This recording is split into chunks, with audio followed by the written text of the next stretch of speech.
guys, kembali lagi di The Tech Indo bareng gue Dendi. So, pertama-tama gue mau ucapin selamat Hari Raya Idul Fitri 1444 Hijriah. Mohon maaf lahir batin ya.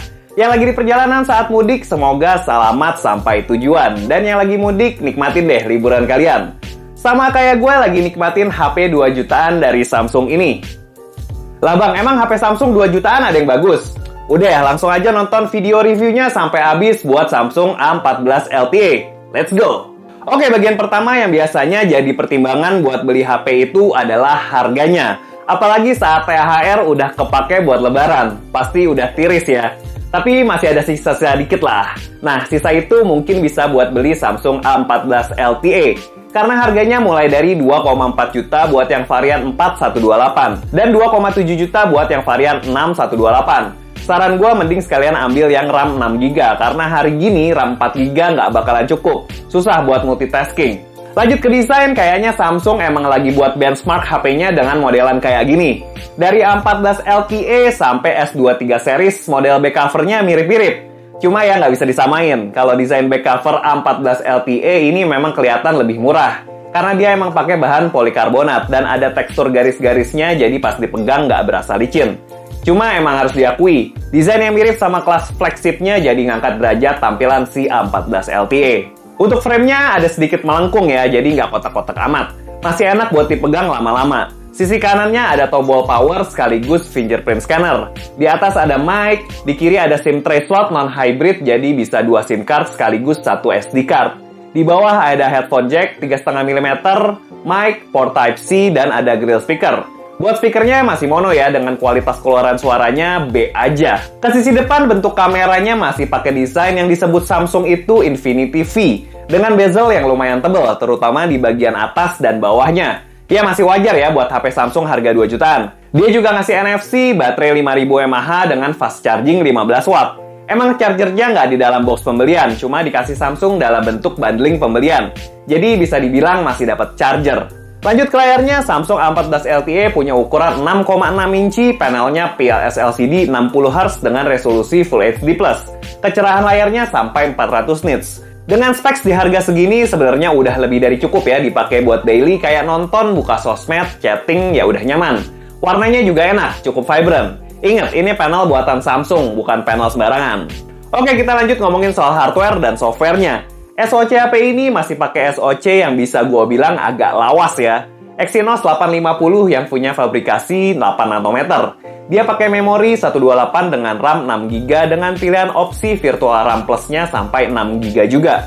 Udah pakai One UI Core 5.1 dengan basis Android 13. Yang dijanjikan Samsung akan dapat update software sebanyak 2 kali dan security update 4 tahun. Jarang-jarang nih brand smartphone ngasih update softwarenya kayak yang Samsung kasih. Apalagi di kelas entry level. Dengan specs kayak gitu, sebenarnya buat penggunaan casual kayak buka sosmed, chatting, browsing, nonton ya udah cukup enak. Apalagi One UI-nya masih jadi UI Android paling nyaman buat gue. Walaupun yang versi core-nya ya, ada beberapa fitur yang disunat. Kalau buat tes Antutu 9-nya, dia dapat skor 173 ribuan. Sementara Geekbench single core-nya di 214 dengan multicore di 980. Dengan hasil kayak gitu, sebenarnya masih bisa ya buat main game casual. Kayak Subway Surf, dia bisa dapat 60 FPS. Lancar.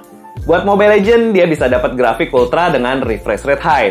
Gue coba mainin selama 3 match berturut-turut, dia lumayan lancar ya. Tapi kadang suka frame drop kalau pas lagi war ramean. Nah, pas gue tes main PUBG, dia dapat settingan Smooth Ultra atau HD High. Gue coba mainin di Smooth Ultra, dia lumayan lancar sih. Dan suhunya juga masih di bawah 40 derajat. Lanjut buat kameranya, Samsung A14 LTE pakai triple setup kamera dengan kamera utama 50 megapiksel. Kamera ultrawide 5 megapiksel. Yap, masih ada kamera ultrawide-nya. Dan kamera makro 2 megapiksel. Dan untuk kamera selfie-nya 13 megapiksel. Untuk mode kameranya lumayan lengkap, cuma night mode-nya absen di sini. Jadi rada susah buat foto lagi keadaan low light. Pas kondisi cukup cahaya, hasilnya surprisingly cukup bagus ya buat HP harga 2 jutaan. Hasil foto tajam, detail cukup oke, warna termasuk natural dengan saturasi yang pas. Dynamic range-nya juga cakep. Saat mode portrait juga cukup oke nih. Separasi foreground sama background-nya lumayan rapih. Begitupun hasil kamera selfie-nya. Serius, buat HP harga 2 jutaan ini termasuk di atas rata-rata.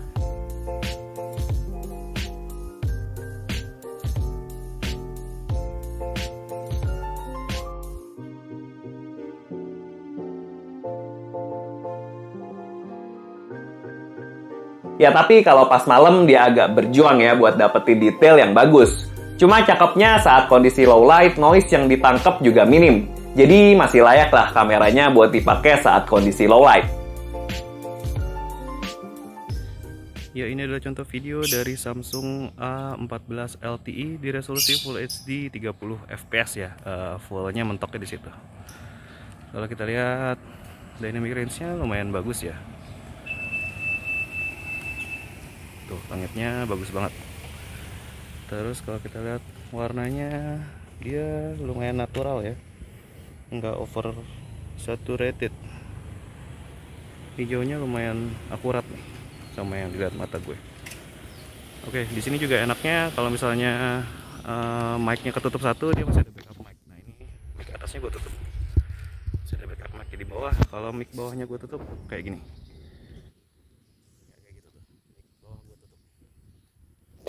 Terus kalau misalnya kita coba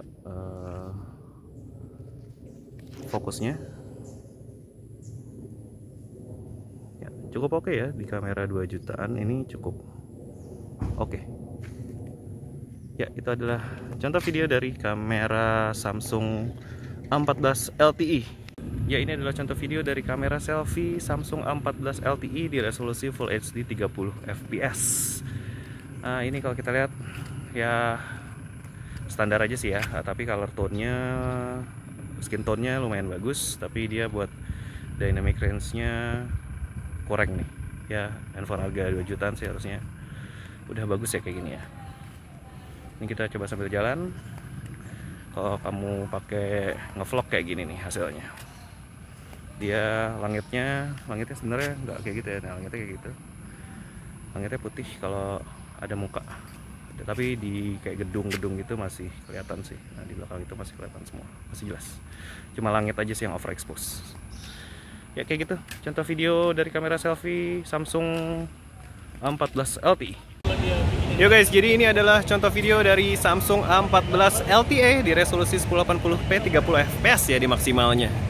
Nah, ini di kondisi remang-remang ya, banyak lampu sih, tapi ya nggak terlalu terang juga.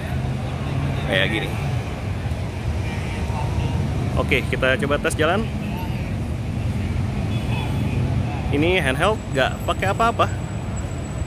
Gimana menurut kalian kualitas videonya dari Samsung A14 LTE? Ya, ini adalah contoh video dari Samsung A14 LTE di kamera selfie-nya di resolusi 1080p 30 fps ya maksimalnya. Oke, kayak gini kalau misalnya sambil jalan, dan ini kondisinya di depan mall banyak lampu-lampuan. Tapi lumayan lah, lumayan low light gitu. Oke, kayak gitu videonya dari Samsung A14 LTE. So, untuk HP yang harganya 2 jutaan, menurut gue Samsung A14 LTE ini cukup menarik. Ya emang dari segi performa dia nggak jadi HP yang paling kencang. Cuma ya HP ini emang ditujukan buat kalian yang gunain HP-nya casual aja. Mungkin bisa buat kado nyokap bokap juga. Yang sedikit mengejutkan buat gue sih di bagian kameranya. Buat HP 2 jutaan bisa gue bilang A14 LTE ini jadi salah satu yang terbaik di sektor ini. Plus ada kamera ultrawide-nya pula, masih bisa cukup diandelin. But balik lagi ke selera kalian. Kalau menurut kalian menarik ya silahkan dibeli. Linknya gue taruh di bawah ya. Kalau mau pilihan lain juga monggo. Tapi gue ragu di harga segini bisa dapetin kualitas kamera yang minimal sama lah kayak A14 LTE.